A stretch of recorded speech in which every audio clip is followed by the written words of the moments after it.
Panorama Rest Camp, situated in Graskop in the Mpumalanga district. This resort offers 24 self-catering chalets and 20 campsites complemented with electricity, brass stands and plenty of shade, and a very organized ablution and a social area for those rainy days and you are missing a roof. We paid 440 Rand for the two of us per night for a campsite. It was fairly empty, so I do not think booking is essential. They have a lovely restaurant with stunning views and a fully licensed bar. All of this while getting mesmerized with beauty of the mountains, waterfalls and just pure tranquility. After paying for our campsite, we had a little nibble and a short refreshment before heading off to Bourke's Luck, aka Potholes. These potholes were named after a gold prospector from the mid-1800s, Mr. Tom Bourke, who never struck gold himself, but many others did. This natural water feature marks the beginning of the Blader River Canyon. And for those who wonder how these potholes-like holes came about, well, it's from water erosion, millions of years of it. And this phenomenon is also known as the Giant's Kettle. So we had potholes about just 30 odd kilometers outside of Graskop.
All you hikers out there, there's a trail to come and tick off if you haven't been up this way.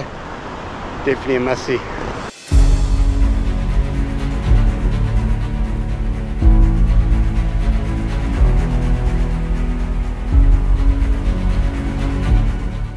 After a full and fun day on the go, it was time to get some work done with a glass of red wine and a roaring fire before retreating to the comfort of our tent. Always a highlight on these trips for me. Morning. This morning in Graskop, here in Mpumalanga, and cold and wet evening. Looks like we're in for about another 50% chance of rain. But I soon dried my eyes, realizing we had a super fun day ahead, irrespective of the weather. And for starters, we are visiting the lift, the Gorge lift. It's a 51-meter lift down into the rainforest where you can go for a walk on a very neatly built walkway. You will get a little wet, but hey, that feeling shall pass too. Entry is 65 Rand per person, which I think is really reasonable. The cost of the other events I am not too sure of.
beautifully laid out forest walk is a mere 600 meters of pure bliss. The effort that has gone into naming trees and vegetation and the special little touches of art showing the influence of humans makes this place a little paradise.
And for the more adventurous and wild at heart, well, they offer a suspension bridge, zip lining, or just grab a rope and swing. Either way, bring a raincoat because you will end up getting wet.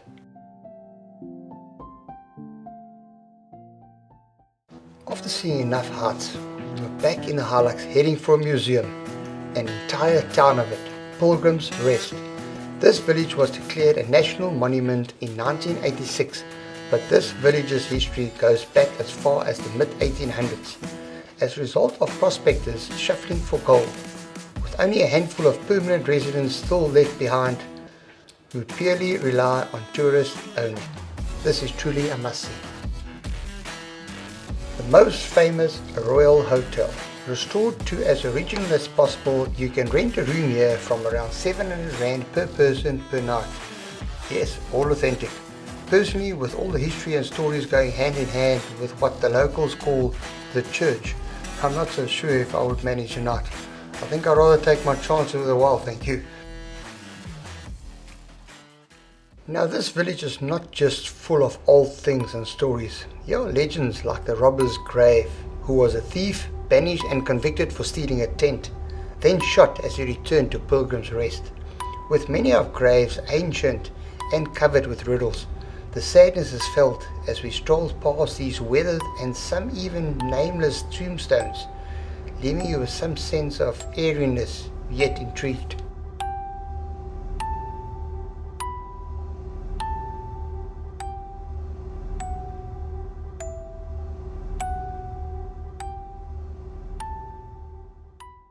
And after the spooky stuff, well, we found this first saloon and ordered a few doubles. This is supposed to be fun after all.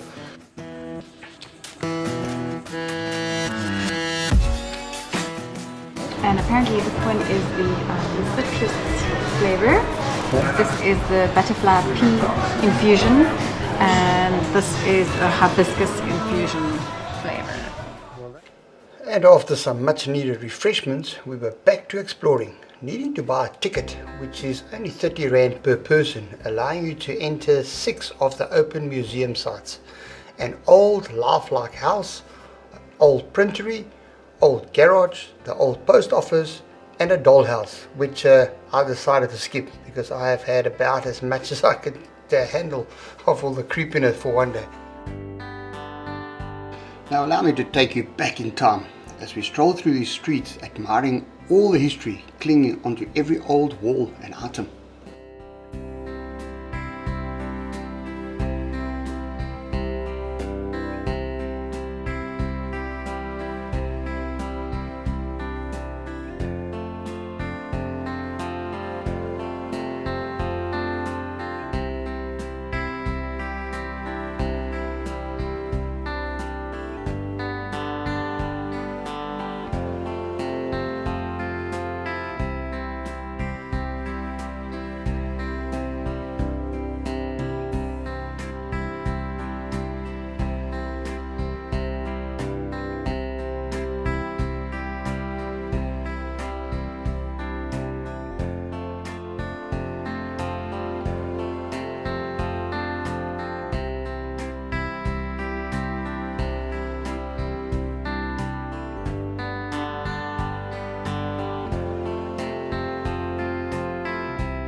daylight fading quickly, we were back on the road, still wanting to explore a rock formation called Pinnacle Rock, and also visit the very well-known God's Window. And with the heavy clouds hanging around, we were also not quite sure where we were going to sleep that night, so as per usual, nothing was booked. Pinnacle Rock is a massive freestanding rock towering around 30 meters high while overlooking the Graskop Gorge. Nature yet again at its best. We're now at God's Window. It's 35 Rand per person entry. It's very overcast, so I don't think we're going to actually see the view on top, but it's still worth the walk. We are here now. It's, like normal, we don't moan, we're just going to enjoy. Some of us moan, but not all of us moan. God's Window, here we go. Let's start the stairways.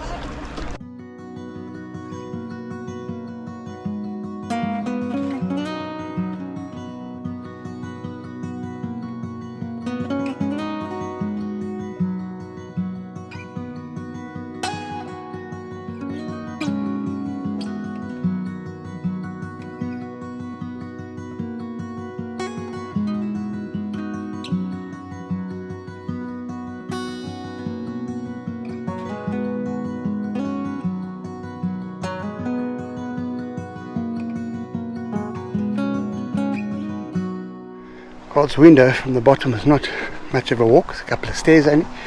Then there's a forest walk, which is not so much forest, but it's a path. And hell, I tell you what, it's a kilometre and a half. They've got all these little pit stops where you can sit your bum down. And yeah, you see a lot of people sitting along the way here. It is extremely steep, a lot of stairs. Unfortunately, the visibility is not great, so we don't see a hell of a lot, but it's still beautiful being out here. So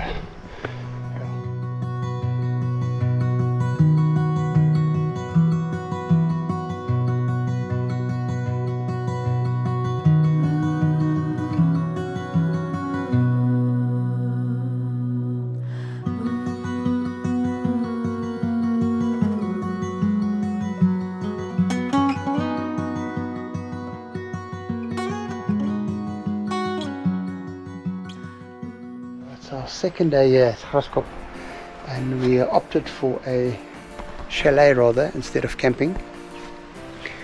It was raining since last night about 9-10 o'clock the whole day and today, so we thought instead of our last night in the rain, let's recover and spoil ourselves. But yeah, quick walk through Panorama chalets. This is our view. We are in number 7. This is what we are. This is what we have to endeavour. Absolutely magnificent. Look at that. And as you can see, the ominous weather, very much promising loads more rain. And quick walkthrough. So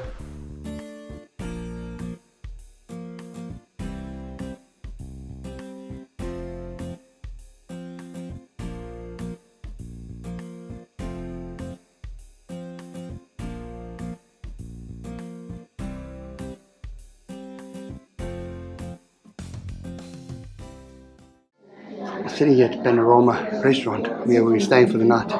We decided to order a bottle of wine, and the local wine is called Chameleon for a simple reason. They've got a local resident, and yeah, this is right with here. Tell me the story. Apparently she's been living here for a year and is very happy. And she lives, what is it? Transvaal Dwarf Chameleon. And her nickname is Potholes.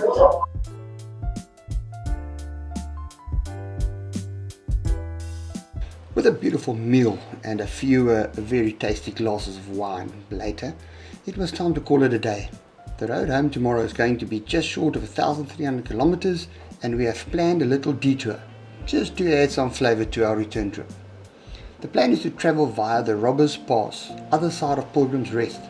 Since we have heard the story behind the pass, and strangely no, it's not named after the famous robber's grave in Pilgrims Rest, but with another story attached, involving at least 2 highway robberies.